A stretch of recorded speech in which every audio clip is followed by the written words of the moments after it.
What is good, YouTube? It's AOC85 here, bringing you guys a little discussion I want to call deck building for awesome dudes. Not for dummies, for awesome dudes. See, I don't feel like there's any one way to build a deck. Everyone has their own style. But there's certain things which I like to put in to consideration when I'm building new decks. Whether it's revamping old deck, trying to create something new, or just, trying to do something different. And so I'm going to talk about a few points here and there. First point, the most important thing about building a deck is do what you want. Build a deck that you're going to enjoy. Not because you're going to win. Winning is great, but because I like dinosaurs, I like fish, I like zombies, I like the X-Saber archetype, I love the Jurak archetype. Build a deck that you enjoy. I mean, obviously, we all want to win because we all invest money into this game. What's the point of investing money if you're going to lose every single turn? But that doesn't mean you should sacrifice creativity just for the idea of winning. 2. Net decking. I made a video about this a few months back. Necessary, but to a point. You don't want to steal a person's idea and claim it's your own. I forget his name, but the man who basically invented the Mystic Piper deck, I want to say his name's Inch95, 93. I forget. I'm sorry if I get your name wrong, in case you watch this video. But his deck idea was phenomenal. I'm not sure whether he created it himself or he got it from Japan. If he got it from Japan, then if he gave the Japanese credit, great. But generally speaking, very few decks are going to be original. Maybe the card choices will be original, but the deck idea is not always going to be original. Even my decks, they're pretty different from what you see, but they're based off of things which came before me. And because of that, I pay homage to that. I would not say, oh, this is all my idea. I mean, some of these are very much my idea, but at the same time, it's people who came before me who gave me ideas, players, even Konami itself. So just remember, be humble. Don't take all the credit, but also don't sell yourself short for creative ideas. 3. Consistency versus teching. When I make a deck, I like to make decks that obviously are fun, but I want to be able to consistently do what I want to do. If I'm running 3 copies of Pot of Duality, it's not because Pot of Duality is a great card. It's because the deck by itself lacks very low consistency. I have very low draw power, I have very low search power. So I need cards to help me get the things I want. And I only use that in combo decks too.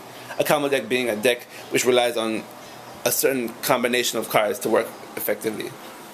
For example, in my Jurak deck, I use 3 Pot of Dualities, 3 copies of Fossil Dig, and 3 copies of Destroyosaurus. All 3 cards can search through my deck for specific things. And I run 3 copies of each because I want to consistently get the field spell, want to consistently get my monsters and my attack controlling cards. Battle phase controlling cards. Some people like to make decks where okay, I'm going to build a hero deck. I'm going to tech in one copy of Gemini Spark because I have 2 copies of Neos Alias. Teching is okay, but just remember, if you rely heavily on a tech card or a one-off copy of something, chances are you're not always going to get it when you need it. There's a reason why we have a ban list, because the lower number of cards you have number of copies of a specific card you have in your deck, the less amount of chances you see it.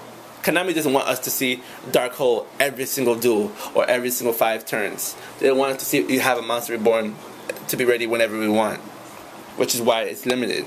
Mind Control, Book of Moon even. You don't want to have these cards ready and winning every single time. So whenever you take single copies of cards, make sure that that card is not important for you to win, but wouldn't hurt if you found it. And also try and make sure that card isn't relying on another card. For example, Black Luster Soldier has been limited and still has Primal Seed. to use those two cards together, you have to have Black Luster Soldier on the field, which means that there's another thing, another circumstance which you have to have happen, which reduces the probability of it happening consistently. So keep that in mind. Other than that,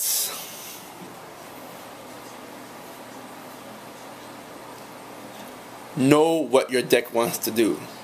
So that once you know what your deck wants to do, you need to figure out what's the fastest and easiest way to do it. You can build a deck that's about XZ summoning and be able to summon 2 monsters in 2 turns. Normal summon 1 monster per turn. That's not hard. If they survive, you can get your XZ summon. If your XZ summon goes through, you can use this effect or go to work with it. That's a lot of ifs. Whenever you figure out what you want your deck to do, what you need to make sure you do is figure out the fastest ways to do it and multiple ways to do it. Your deck should have backups to your backups to your backups. That's one of the main shortcomings of a samurai deck, for example. If they can't go Herp Derp Shein, that's it. Which is why it fell out of favor. And which is why plant decks are so beloved, because they're very versatile. They can do a lot. A whole hell of a lot. It's also why Gravekeepers will appreciate it, because they're consistent. It's very easy to go Spy, Recruiter, I forget the level 3 card. I haven't played a Gravekeeper deck in a long time. But the Searcher, into Commandant, into Necro Valley, into Royal Tribute. It's very easy. The deck just is designed to play off of each other. Consistency. Being able to do what you want whenever you want to do it. And most importantly, being able to do it when your back is against the wall. So yeah, these are just a few things which I thought about. If you have any more things to contribute, let me know and I'll make a part 2 of this video. If you like this video, of course. Till then, thank you for watching YouTube. Please keep on commenting and subscribing. And watch out for more videos, and watch out pretty soon. September 1st is coming. Do you have your heavy storm?